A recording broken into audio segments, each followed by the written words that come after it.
Olá, é com muita alegria que eu recebi e aceitei o convite da Yara para fazer parte de um evento tão importante quanto é este congresso virtual em psicopedagogia. Desejo estabelecer com vocês uma boa química, já que vamos falar sobre desequilíbrio bioquímico relacionado às dificuldades de aprendizagem. Compartilho o seguinte: de onde surgiu a inquietação pelas questões de aprendizagem? Quando eu falo aprendizagem, entenda aprendizagem humana, que até chegar o momento da idade escolar, passamos por vários outros processos de aprendizagem, tipo andar, falar, comer, como as necessidades básicas do ser humano. Ocorre que quando se fala em dificuldade de aprendizagem e a psicopedagogia na clínica, ao longo do meu trabalho eu venho percebendo que no Brasil está se fazendo uma certa confusão do fato do que é ser psicopedagogo na clínica. Para tanto, eu vou me apresentar. Eu sou Ledinalva Oliveira, eu sou bióloga, especialista em psicopedagogia institucional, clínica e hospitalar, sou especialista em psicanálise clínica, sou terapeuta ortomolecular, iridologista, estudos em mediação de conflitos, sou técnica em enfermagem, mas enfim, vocês deverão estar a se perguntar: e que marketing pessoal é esse? Que propaganda de si? Mas vocês vão compreender a utilidade e a necessidade que eu tenho em informar a vocês as minhas formações no decorrer da nossa conversa.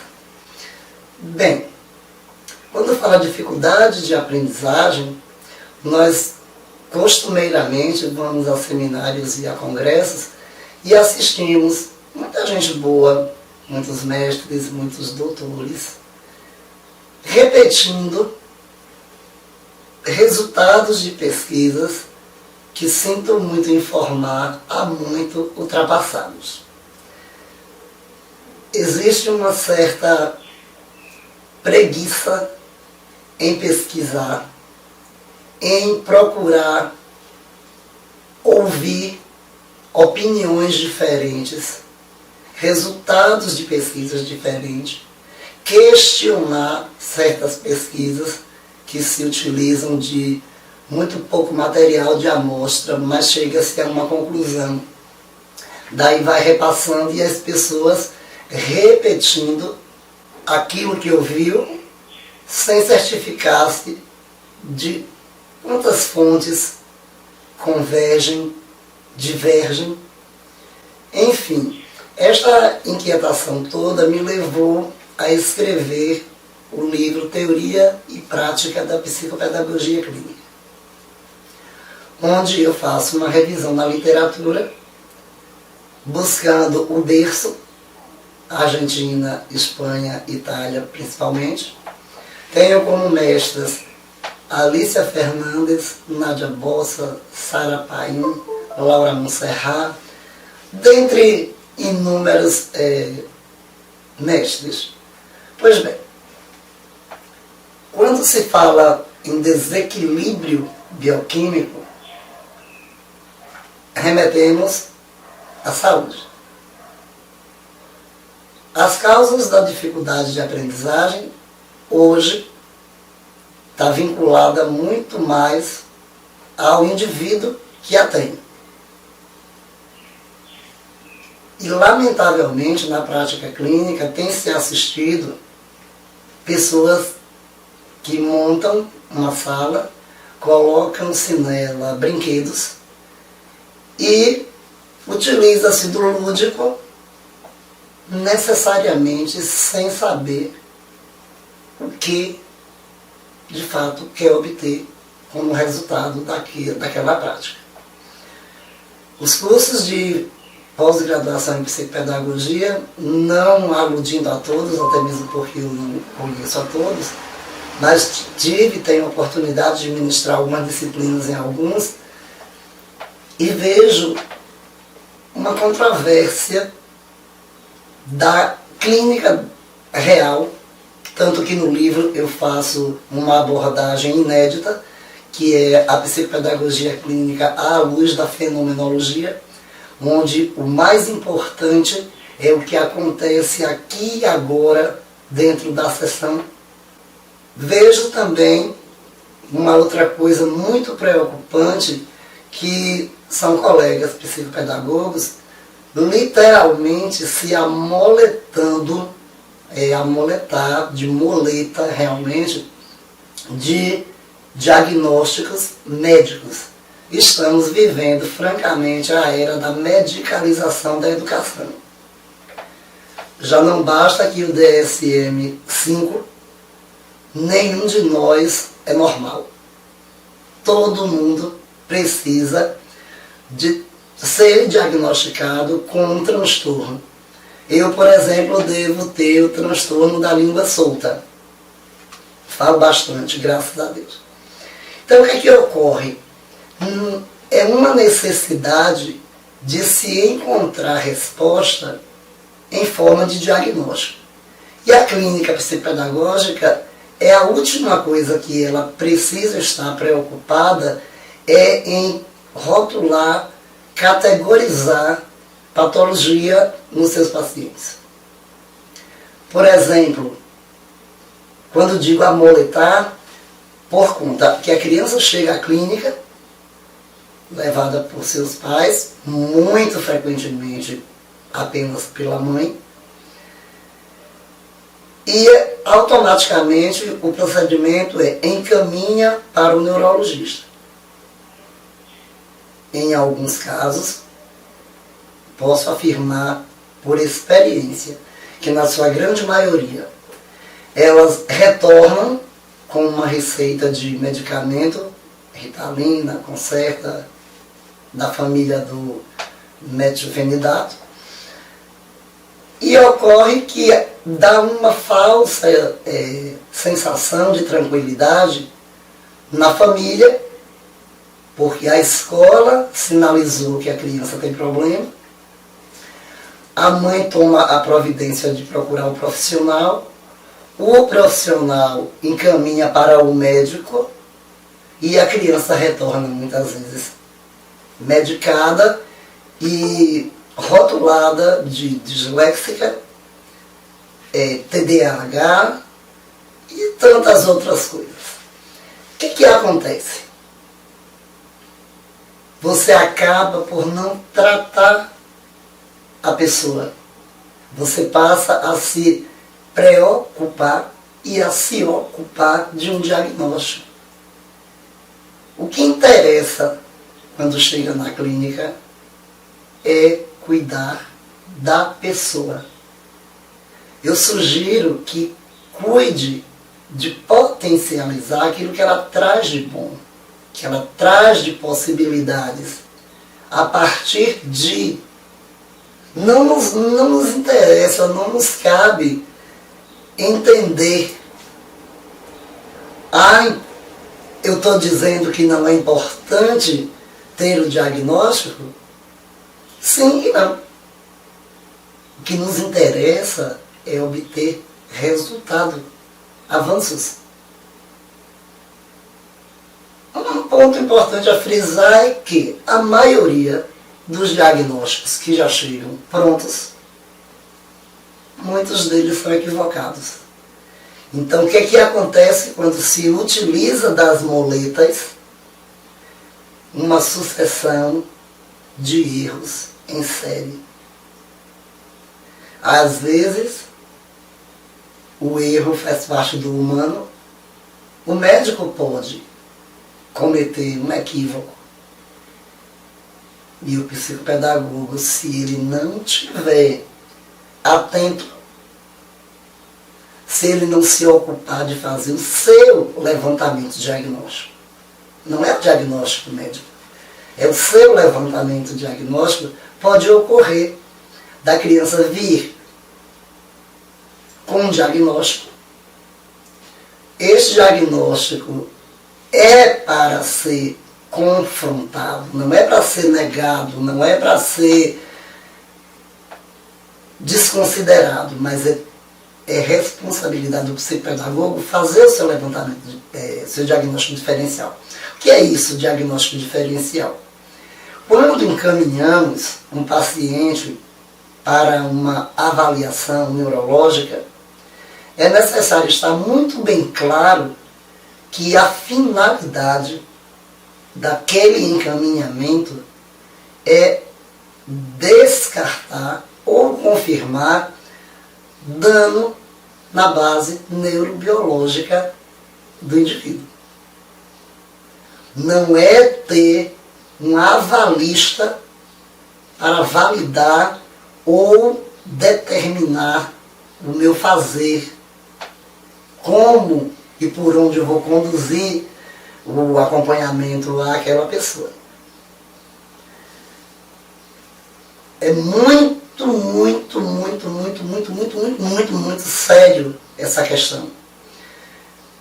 Quando da minha formação em psicopedagogia, desde os primeiros passos, eu tive contato com o livro Dificuldades de Aprendizagem da Maria Lúcia Leme Vaz, que me chamou a atenção, me impactou fortemente um trecho do livro onde ela remete a uma fala de Alicia Fernandes. A psicopedagogia clínica não é para quem quer, é para quem pode. Porque é necessário reunir saberes de diversas áreas do conhecimento.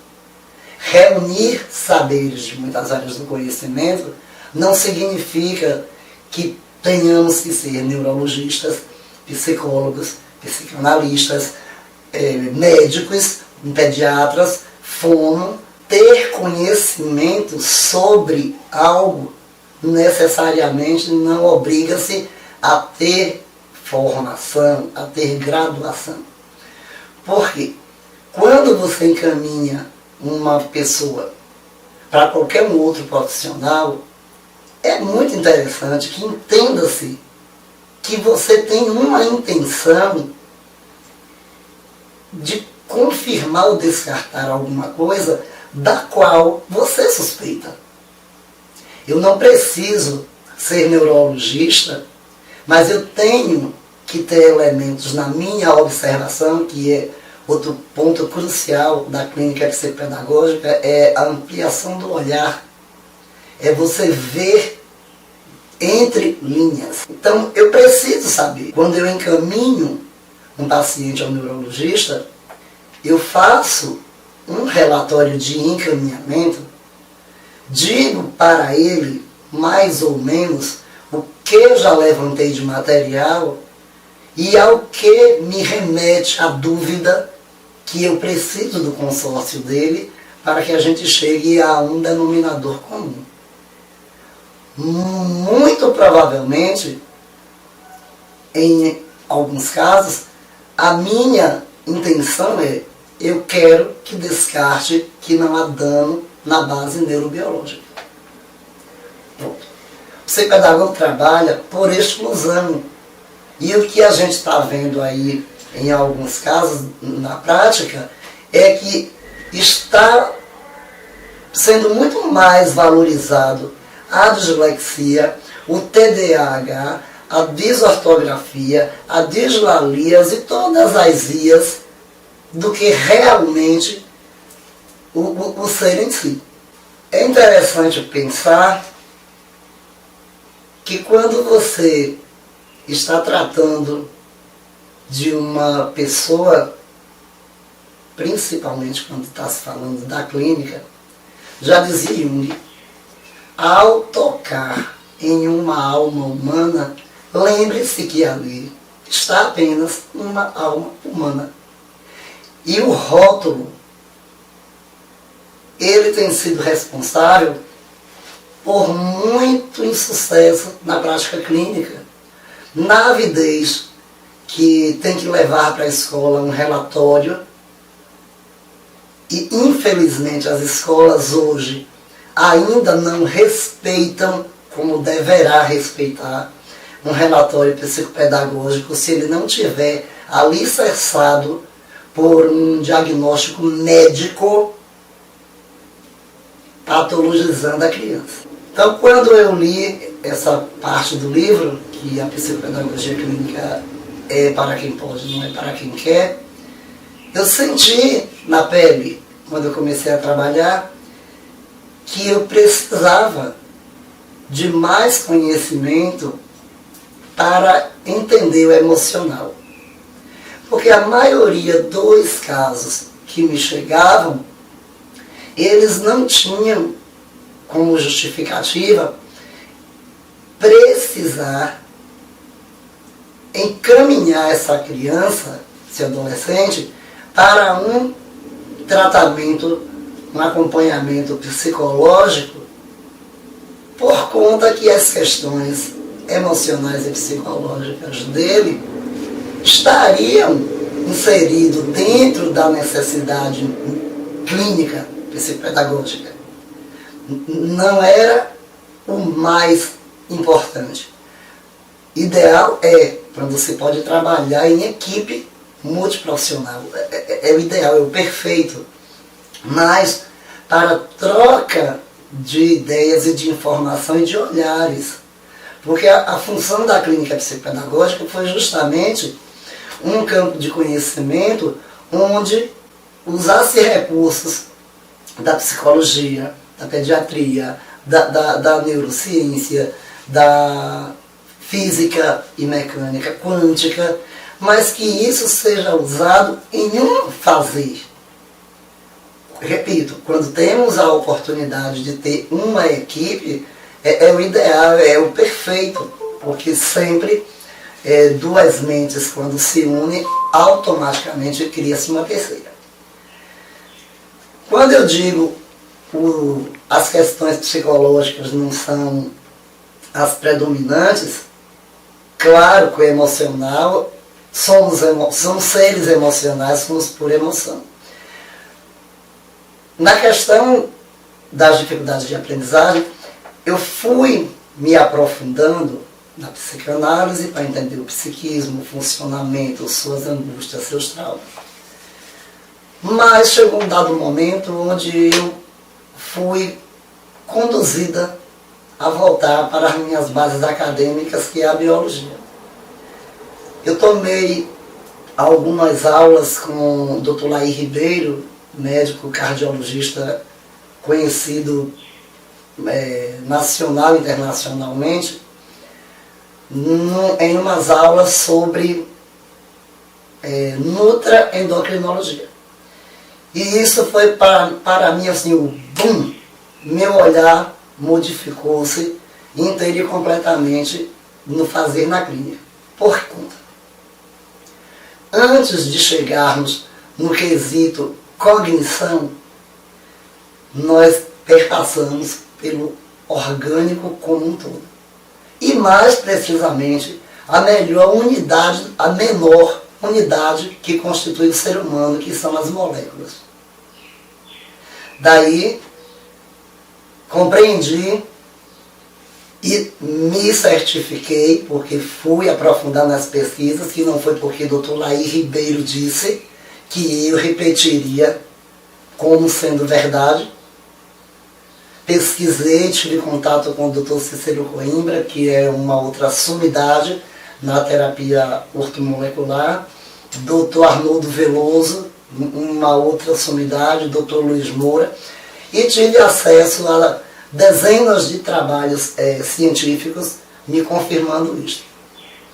Após a descoberta, a decodificação de parte do genoma humano em 2003, a medicina deu um salto milenar para o passado, onde Hipócrates já dizia que o teu alimento seja o teu remédio e que teu remédio seja o teu alimento. Vou fazer um apanhado para que vocês entendam esse desequilíbrio bioquímico de onde vem. A partir da Revolução Industrial, quando começou a facilitar a vida do ser humano, esta é a proposta e o grande engano. Quando começou-se a industrializar tudo, o extrato de tomate, tudo enlatado, os óleos hidrogenados, daí começou também a surgir uma infinidade de patologias. Quando da decodificação do genoma, descobriu-se que o ser humano, que o corpo humano é muito mais simples do que o que se imaginava. Diz ainda que um grão de arroz é mais complexo do que um corpo humano, porque nós somos cadeias de DNA repetida. Apenas muda a função em cada sistema circulatório, nervoso, respiratório, reprodutor, mas nós somos uma repetição de cadeia de DNA. Para que entenda melhor, é como nós. Aqui agora eu estou, Ledinalva, profissional, né, gravando o vídeo para vocês. Então aqui a minha função é transmitir o conhecimento que eu adquiri. Após terminar esse vídeo, eu vou ser a Ledinalva dona de casa. A minha função como dona de casa é totalmente diferente da minha função profissional. Mais tarde eu darei assistência aos meus filhos. Aí eu já não sou a dona de casa, eu já sou a mãe. Dá para entender? Então, a nível de molécula, todas as nossas moléculas são compostas de magnésio, de iodo, de cálcio, de sódio e potássio. Todas as nossas moléculas são compostas, além dos aminoácidos, das vitaminas, que nós não vem ao caso. Ocorre que algum desses elementos, em cada sistema do corpo humano, eles se apresentam de forma diferente. Alguns, em determinados órgãos, é necessário estarem intracelular. Em outros, extra.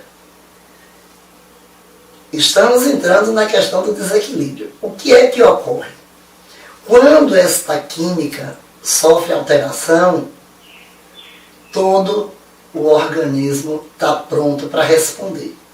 E ele responde, o corpo fala literalmente, não apenas nas questões de emoção, de gestos, da linguagem, ou da leitura dos gestos. O corpo fala. E o que tem ocorrido na atualidade é o reducionismo, de novo, dos diagnósticos. Já está pronto, se é distraído, tem déficit de atenção. E muitas vezes, atrás desse déficit de atenção, o que está, na verdade, é a ausência de alguns elementos químicos responsáveis pelos hormônios que constituem o sistema límbico. Por exemplo, o organismo está em falta. Então, o que pensar? Mas ele levou ao médico, ele fez todos os exames, não deu nada. E eu digo a você,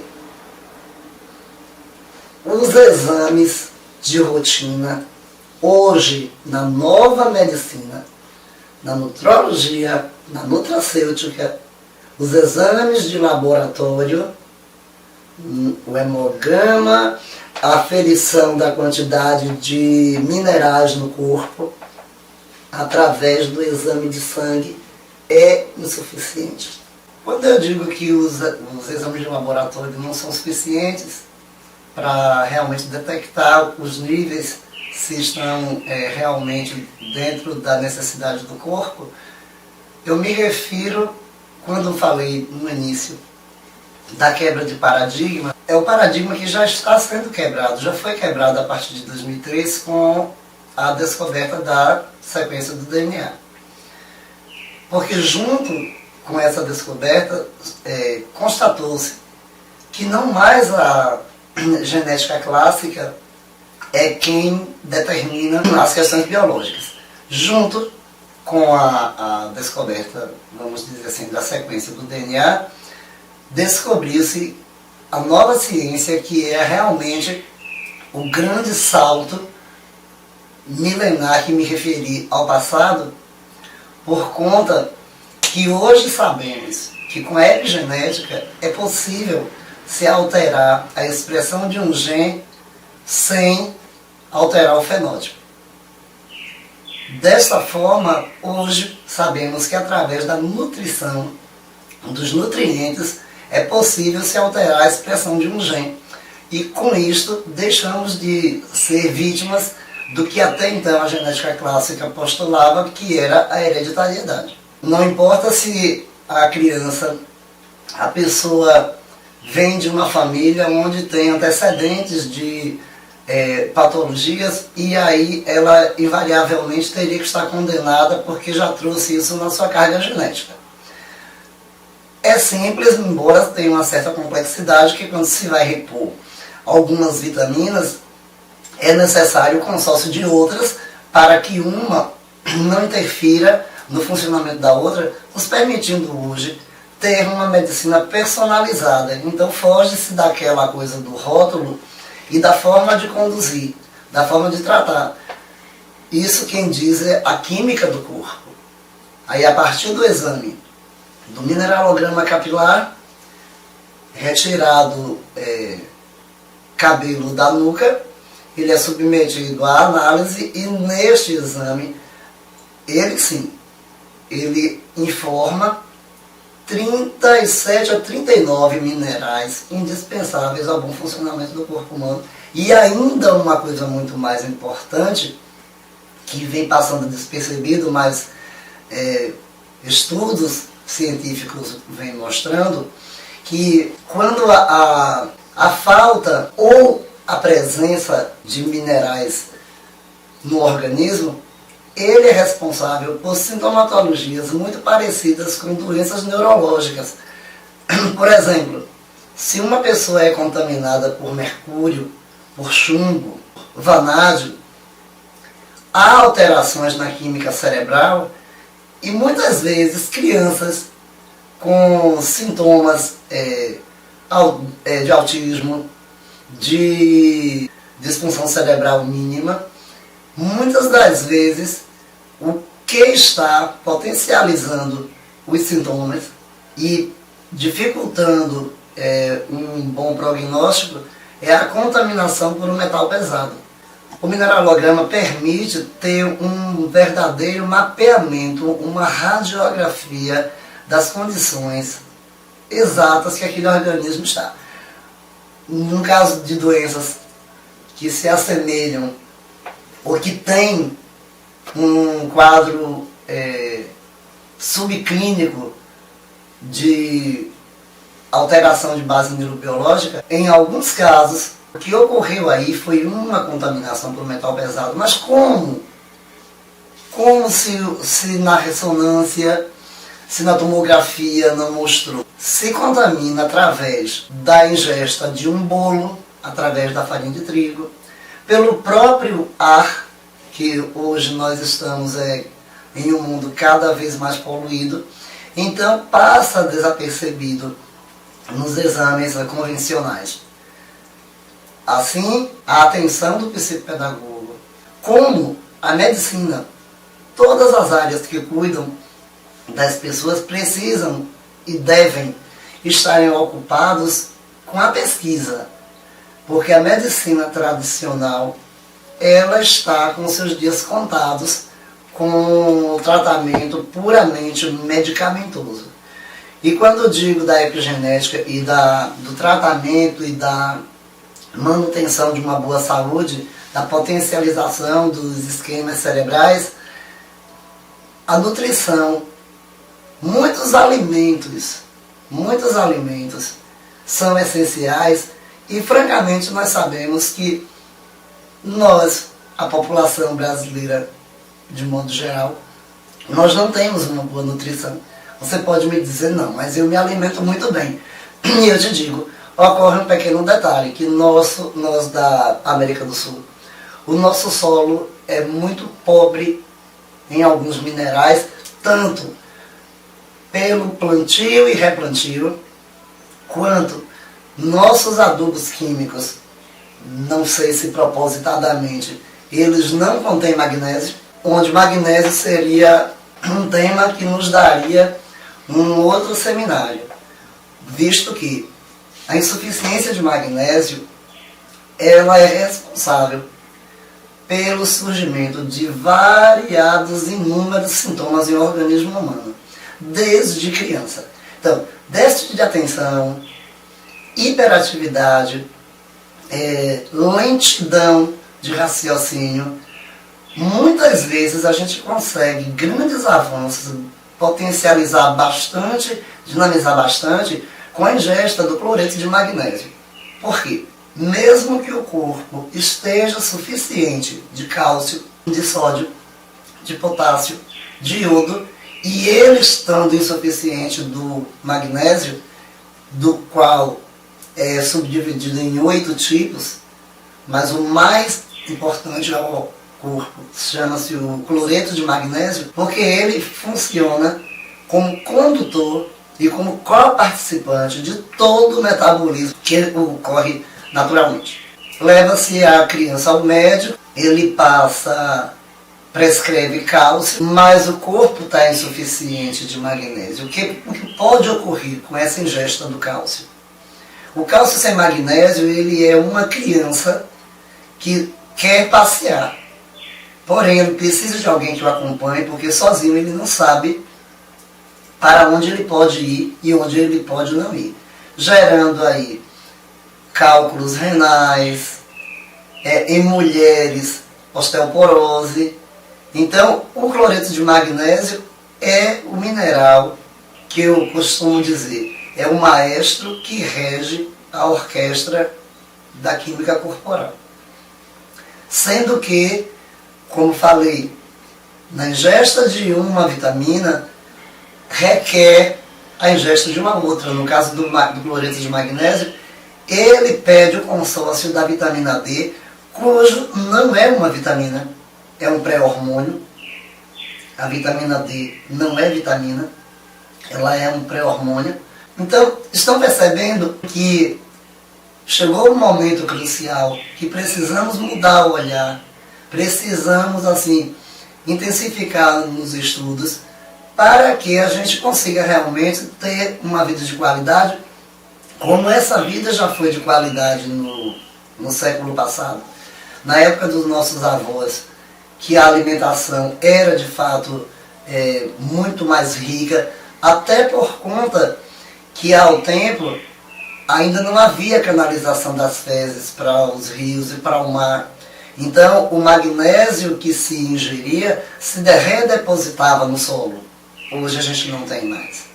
O próprio sal de cozinha, nosso sal é paupérrimo no magnésio, justamente porque ele é completamente retirado e vendido separadamente por não ter valor comercial, que nós sabemos que não se patenteia nenhum elemento da natureza. Então, como comercialmente ele fica desvalorizado, ele então é descartado e vendido a preço muito barato para as grandes casas de produtos naturais. Só que não é de interesse da medicina alopática e da indústria alimentícia e da farmacêutica que essas informações sejam disseminadas para um grande número de pessoas. São informações que, como o conhecimento não é detido por ninguém, ninguém pode controlar, graças a Deus está sendo bastante disseminado nos meios de estudos da nutrigenômica, que é uma outra disciplina que acredito que não haja chegado aqui nas faculdades ainda. Mas, enfim, tratar as pessoas hoje é o fundamento da ciência moderna. Voltamos a nos apegarmos ao conceito de Hipócrates, pai da medicina moderna, que há 400 anos antes de Cristo já dizia que o teu remédio seja o teu alimento e que o teu alimento seja o teu remédio. Ok? Bem, então vamos buscar uma clínica onde de fato o ser seja visto em sua totalidade, mas em sua menor unidade de constituição. Isso requer, mais do que nunca, o conceito da Alicia Fernandes.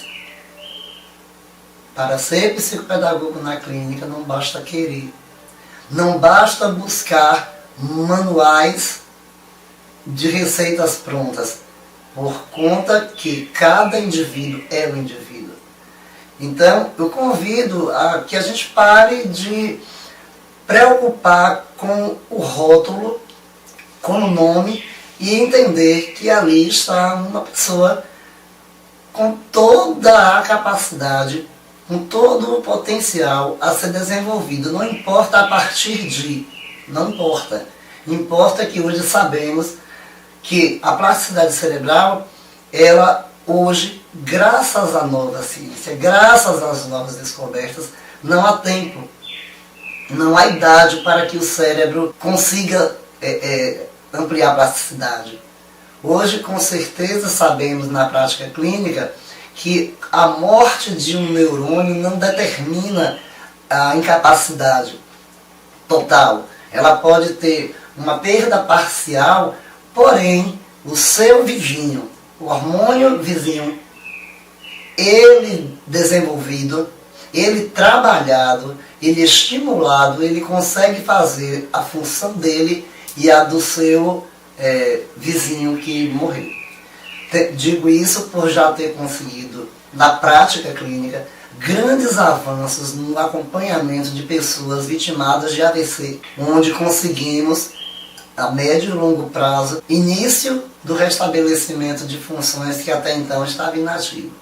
Bem, eu falei da química, eu falei da questão da plasticidade neuronal e chamei a atenção para o quesito da alimentação em função de medicação. Portanto, é interessante que nos aprofundemos no quesito nutrição, no quesito pesquisa e no quesito estudo. Quando eu digo a face oculta das síndromes e transtornos, vamos me referir basicamente aos transtornos.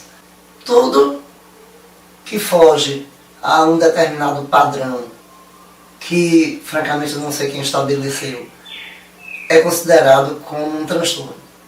Mas o mais grave ainda está quando estamos vendo constante e frequentemente se tomando sintoma como causa e causa como sintoma. Há um número incrível de diagnósticos de transtorno de déficit de atenção e hiperatividade, onde na verdade estamos diante, muitas vezes, de um outro transtorno muito mais severo, onde o TDAH entra como comorbidade. Ele não é a causa, ele está presente em determinados transtornos outros. Estamos vendo casos de retardo mental moderado e leve, diagnosticado como simplesmente déficit de atenção.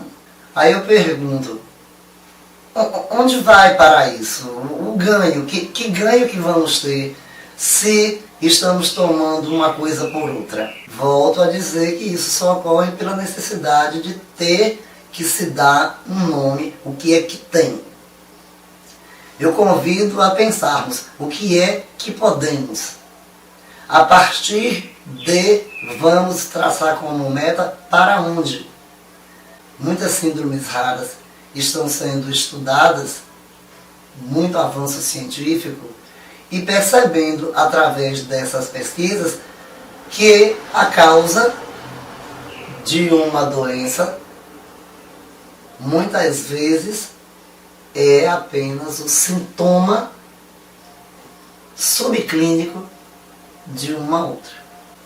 Outras causas dentre as inúmeras, responsáveis pela manutenção de muita da sintomatologia de algumas síndromes e transtornos, estão na questão alimentar em um quesito muito particular chamado leite. Hoje fala-se muito, tá em voga, tá na moda mesmo, refluxo, intolerância à lactose, mas não tão evidente as questões da alergia ao leite. Partindo do princípio que o ser humano é o único animal que ingere leite depois de adulto. Nenhum outro mamífero, depois de adulto, ingere leite. Justamente por conta da produção das enzimas para a quebra da lactose. Estudos apontam que a partir do momento que a dentição se completa, o organismo não mais necessita do leite, visto que o cálcio que nós tanto necessitamos encontra-se muito mais ricamente na mesma fonte que a vaca utiliza. A vaca não bebe leite para produzir leite, ela come capim para produzir leite. Então o nosso capim estão em larga escala ofertado para nós, através das folhas, dos vegetais, dos verdes. Portanto, muitas das crianças aumentam a sua inquietação, justamente em consequência, a agitação, em consequência de alguns tipos de alimento que contêm substâncias, as quais o seu corpo tem rejeição, tem alergia. Uma coisa é intolerância e a outra é alergia. Então, na questão do leite, muito pouco se faz exames para detectar se tem alergia, conformando-se apenas em saber tem ou não tem intolerância à lactose. Então, percebendo que quem rege o nosso corpo literalmente é aquilo que comemos, a nossa saúde e as nossas doenças, elas são fabricadas, mantidas através daquilo que a gente come. E um outro detalhe que merece atenção está naquilo que pensamos. Pensamos, sentimos, agimos. Então, a preocupação com aquilo que você pensa e que você induz ao outro a pensar, isso aí pode constituir material de manutenção de doenças. E sabemos que a autoestima, ela lhe confere ou lhe tira o potencial de autocura. Se eu te digo que você pode, ou se eu te digo que você não pode. No que você acreditar, é o que vai acontecer. Então, se você pensa, eu posso, você pode. Se você pensa, eu não posso, você não pode, porque esta decisão está em suas mãos. Para o cérebro, não existe realidade. O cérebro não sabe o que é real e o que é imaginário. Por exemplo, se eu pedir a você para pensar em um limão, é muito natural que você imediatamente sinta a sua boca salivar. Se eu te pedir para pensar em uma lâmpada, automaticamente você vai enxergar a claridade, mesmo que você esteja no escuro. Então, se eu te pedir, lembre da sua mãe, automaticamente a imagem da sua mãe vem ao seu cérebro e você não está vendo a sua mãe. Então, nós somos aquilo que nós imaginamos. Então, eu fiz um curso numa certa época que intitulava-se O Criador da Realidade. Você cria a realidade que você quer para você, justamente com os pensamentos que você alimenta e com os sentimentos que você alimenta. Isso tem a ver com a clínica psicopedagógica? Lógico! Nós estamos tratando do ser na sua forma integral.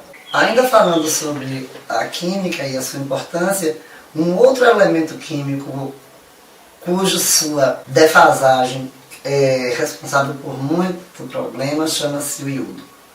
Uma vez que a hipófise manda a substância para a tireoide produzir os hormônios, e na falta do iodo ocorre uma coisa fantástica. Os laboratórios brasileiros também estão defasados no índice de detecção de funcionalidade da tireoide. Acusa-se que está oferecendo, está produzindo T3, sem garantir se o T3 está transformando em T4. Então, o Dr. Lai Ribeiro nos orienta que, para não termos dúvidas quanto ao funcionamento da tireoide, que façamos a aferição da temperatura basal, que é aquela que a gente afere antes de levantar-se da cama, por 5 dias, anota, soma e divide por 5. Segundo informações dele próprio, tem que dar 36,0. Porque o hipertireoidismo, ele é muitas vezes subclínico.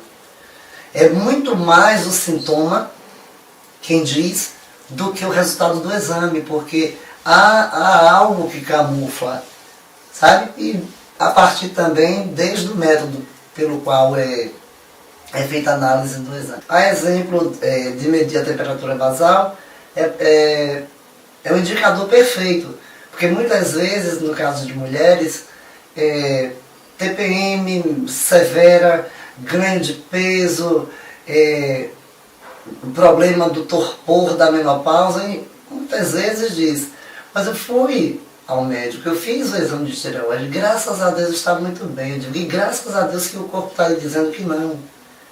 Tome providência, faça a reposição do Lugol, que é a reposição bioidêntica ao material que a tireoide utiliza para funcionar. Vou agora deixar para vocês um pequeno vídeo confirmando alguma das partes do que eu falei aqui, para vocês apreciarem. Olá, meu nome é Gustavo Meyer, eu sou administrador do portal Quer Saber. E hoje eu quero falar com vocês sobre um assunto muito importante. Talvez você já tenha ouvido falar da epigenética.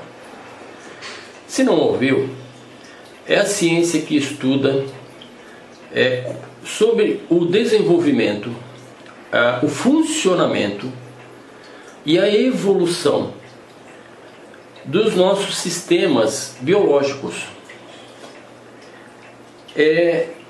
E podem verificar como que esses sistemas podem ser influenciados por diversos fatores, incluindo o nosso próprio pensamento, e alterar o nosso DNA.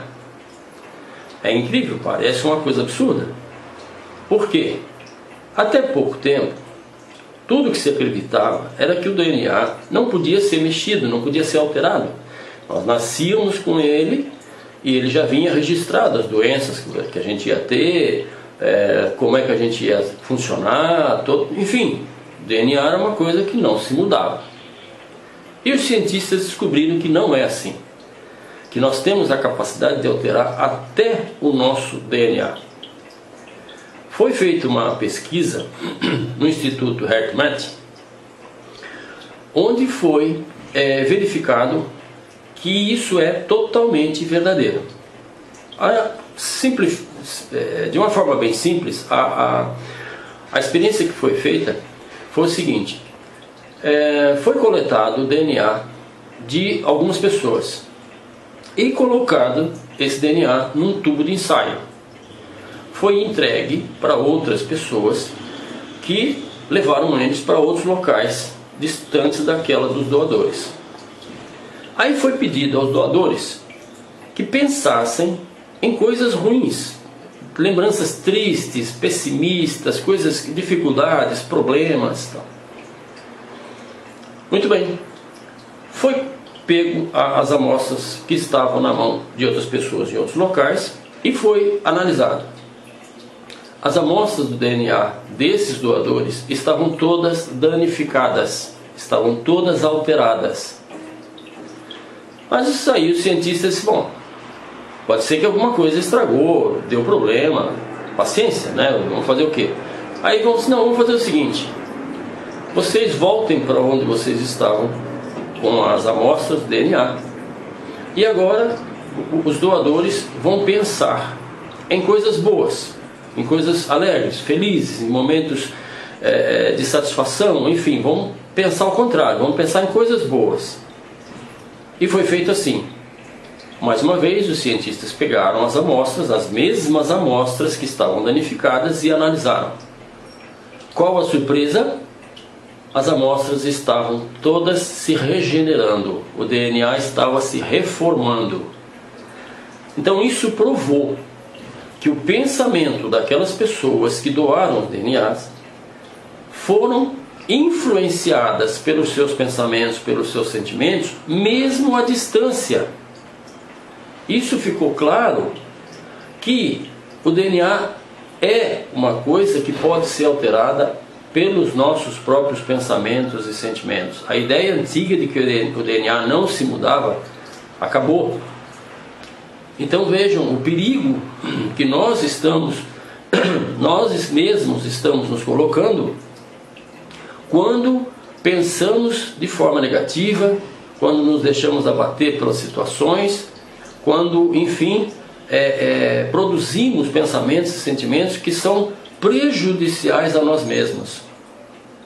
O DNA pode ser alterado, e isso pode vir a provocar doenças futuras, problemas gerais. Então nós somos capazes de fazer isso com o nosso próprio DNA, que era até há pouco tempo a parte mais complexa e impenetrável, né? E não é. Nós podemos alterar até o nosso DNA. Lembrando uma frase que o nosso grande mestre Cristo disse: todos vocês são deuses criadores, mas ainda não entendem isso. Isso deixa claro que nós temos que tomar cuidado com o que nós pensamos, com o que nós sentimos, com as nossas vibrações. E a cada dia que passa, mais e mais provas vão surgindo de que nós somos capazes de gerar o que queremos e principalmente o que não queremos na nossa vida. Muito obrigado, até a próxima.